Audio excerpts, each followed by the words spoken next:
નમસ્કાર, આપ જોઈ રહ્યા છો નેશન પ્લસ ન્યૂઝ. હું છું આપની સાથે હેતલ ભગત. આણંદ જિલ્લા પોલીસ વડાએ વય નિવૃત્ત થતા એએસઆઈ મોહમ્મદ યુસુફ શેખને પોતાની ખુરશી પર બેસાડી અનોખું સન્માન આપ્યું છે. આણંદ જિલ્લા પોલીસ વિભાગના એલઆઈબીમાં ફરજ બજાવતા અને વય મર્યાદાને લઈને નિવૃત્ત થતા એએસઆઈ મોહમ્મદ યુસુફ શેખને પોલીસ અધિક્ષક ગૌરવ જસાણીએ પોતાની ખુરશી પર બેસાડીને અનોખું સન્માન કરતા મોહમ્મદ યુસુફ ભાવુક બન્યા હતા.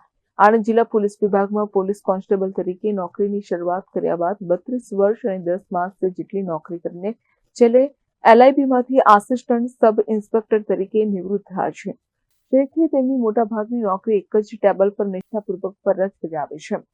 મૂળ કપડવંશના મોહમ્મદ યુસુફ શેખને વિદાય આપવા માટે એલઆઈબી કચેરી ખાતે વિદાય સમારોહ યોજાયો હતો, જેમાં પોલીસ અધિક્ષક ગૌરવ જસાણીએ મોહમ્મદ યુસુફને સાલ ઓઢાડી પુષ્પગુચ્છ આપી સન્માન કર્યું હતું. આણંદ એસપી ગૌરવ જસાણીએ નાના કર્મચારીની નિષ્ઠાને બિરદાવી મોહમ્મદ યુસુફને પોતાની એસપીની ખુરશી પર બેસાડી સન્માન કર્યું, જેને લઈને પોલીસ કર્મચારીઓ અને અધિકારીઓએ પણ પોલીસ અધિક્ષક ગૌરવ જસાણીની કર્મચારીઓ પ્રત્યેની લાગણીને બિરદાવી હતી.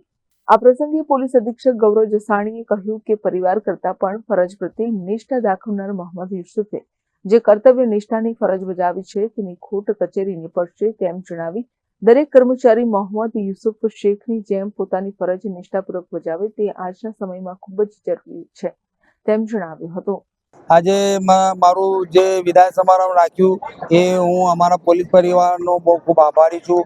એમાં અમારા ખાસ વિશેષ અતિથિ માનનીય શ્રી જીજી જસાણી સાહેબ, પોલીસ અધિક્ષક આઈપીએસ નાઓએ જે મને આજના દિવસમાં જે પ્રસંગોપાત જે મારી ઉજવણીમાં એમણે જે ભાગ ભજવ્યો અને એમણે મને આ સન્માનિત કર્યું અને વિશેષમાં આજે એમણે એક બહુ મહાન હસ્તી તરીકે કે એમણે મારી સાથે આટલું રાખી અને એમની પોતાની ખુરશી પર બેસાડી અને મારી માનમાં એક ઓર વધારે એક કલગી ઉમેરેલી છે.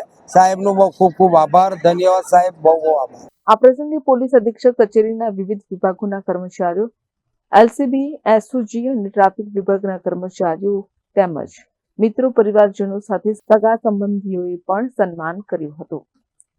આણંદથી દિનેશ પટેલની સાથે હિરણશાહ, નેશન પ્લસ ન્યૂઝ, ખંભાત. સમાચારોના સતત અપડેટ મેળવવા માટે અમારી નેશન પ્લસ ન્યૂઝની યુટ્યુબ ચેનલને સબસ્ક્રાઇબ કરો, બેલ આઇકન દબાવો અને જોડાયેલા રહો ફેસબુક, ઇન્સ્ટાગ્રામ અને ટ્વિટર પર.